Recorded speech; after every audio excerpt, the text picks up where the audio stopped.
Jadi saya mengunjungi kawasan industri hasil tembakau ini untuk melihat gimana nanti prakteknya seperti di lapangan. Dan nanti ke depan setelah melihat ini mungkin tadi Pak Bupati katanya punya rencana satu lagi untuk membangun kawasan industri yang sejenis di tempat lain dengan luas tanah berapa 5 hektar? 5 hektar. Kita melihat berapa cepat dia bangun. Kalau dia nggak punya duit, saya coba lihat saya bisa masuk nggak ke situ. Terus nanti dengan harapan tadi yang gelap, produsen gelap bisa masuk ke sana. Tapi nanti begini pesannya, kita akan bangunkan itu untuk produsen gelap. Mungkin ada kemudian juga yang terbelakang kalau sudah pun dosanya diampunin. Tapi setelah itu ke depan kita akan bertindak keras. Jadi mereka kita kasih ruang untuk menegakkan produknya dengan nanti pola cukai yang pas yang berbagai. Pak Dirjen akan mempelajari seperti apa yang paling pas buat perusahaan-perusahaan kecil yang bisa hidup tapi tidak terlalu mengganggu pasar secara nggak fair ya.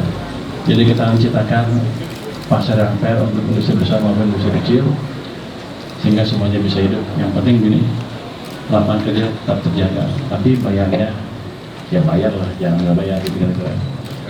Ini ada pemusnahan di jalan, Mbak. Ini cuma dari musnahin, ketika ada motor bagus soalnya mau ini hasil tangkapan selama berapa lama? Tahun 2025 sampai September. Selama tahun 2025 sampai September. Rupanya banyak juga barang-barang selundupan atau barang-barang gelap yang mengganggu pasar dan mengurangi pendapatan pemerintah. Bukan itu aja, di tempat yang bermain atau berbisnis dengan legal jadi mengalami kompetisi yang tidak fair. Berdepan kita memperbaiki itu. Mungkin Pak Kepala mau ada apa silakan Pak. Baik, terima kasih. Bismillahirrahmanirrahim. Izin Pak Menteri, Pak Dirjen Bea Cukai, Dirjen Perimbangan Keuangan, dan Pak Sekjen serta Pak pimpinan media yang kami hormati. Di hadapan kita semua ada barang tangkapan Kanwil Direktorat Jenderal Bea Cukai Jateng dan DIY periode 2025 sampai dengan September 2025. Kami bagi di sini ada 4 kelompok. Yang pertama, kegiatan penangkapan terhadap barang impor dan ekspor. Tadi ada motor besar, balpres, kain, kosmetik, kemudian alat kesehatan, kemudian ada lampu elektronik, termasuk ada sex toys ya di sini tadi. Kemudian ada kelompok yang kedua, rokok ilegal. Ini yang cukup dominan. 1,790.000 batang rokok ilegal berbagai merek tanpa pita cukai. Ini penindakan dominan jalur utara dan jalur selatan, kebanyakan transportasi lewat tol, Pak Menteri dan Pak rekan-rekan media. Kerugian negara sekitar 1,33 miliar dan nilainya 2,6 miliar. Sebagian besar dilaksanakan proses hukumnya dengan penyidikan. Kemudian kelompok ketiga, minuman mengandung etil alkohol tanpa pita cukai. Ini ada bagian dari 4.688 karton minuman mengandung etil alkohol berbagai merek tanpa pita cukai. Nilai barang 39,38 miliar. Potensi kerugian negara 5,5 miliar. Penindakan kita kolaborasi Direktorat P2 Kantor Pusat dan APH serta jajaran Bea Cukai lingkup Jawa Tengah dari IY. Kemudian kelompok keempat, mesin pelinting rokok ilegal. Ini di belakang ini. Ini satu unit mesin pelinting rokok tipe MK8 dari Cina. Produksinya 2.500 batang per menit. Nah, penindakan di pabrik rokok ilegal di Gerobokan. Ini bersama dengan Direktorat P2 Kantor Pusat Direktorat Jenderal Bea dan Cukai.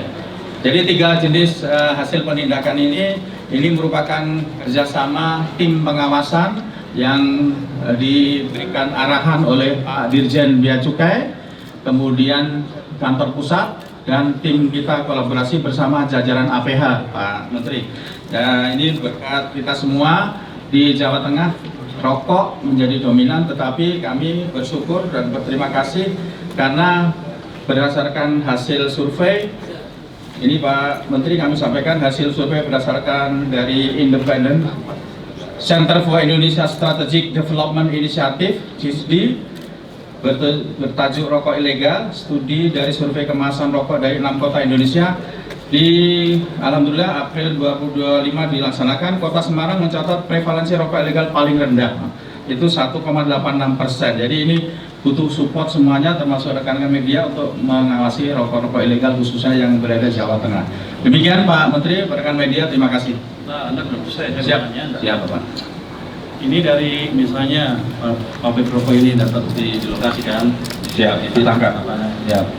di trace nggak siapa yang ngirim, pabriknya siapa? Siapa Pak? Jadi sebagian besar kita lakukan penangkapan di jalan tol, seperti terakhir yang truk box ini Pak. Ini kita lakukan pendalaman dan sebagian langsung kita trace sampai ke lokasi pabriknya di area Jawa Timur. Terus diapain pabrik? Kita lakukan mekanisme sesuai proses karena aturan hukumnya. Artinya Anda apa kan di Jawa Timur? Kalau dapat tangkap di Jawa Tengah, di Jawa Timur diapain? UM Pak, proses UM Pak. UM Pak. Apa tuh? Ultimum remedium Sudah berapa yang diproses? udah hampir 120 miliar. Ada nggak orang ditangkap? Ada. Berapa orang? Tahu di mana kalau penjara? Iya Pak. Kalau yang motor ini Terus impor Pak, barang impor. barang impor. Ya. Jadi dari mana nih? Dari Dari pelabuhan. Pelabuhan Tanjung Mas. Pelabuhan di Jawa Tengah Tanjung Mas. Siap. Ini satu kontainer impor nih. Apa Ya, campur? barangnya diangkut lewat pakai angkut. Siapa yang punya?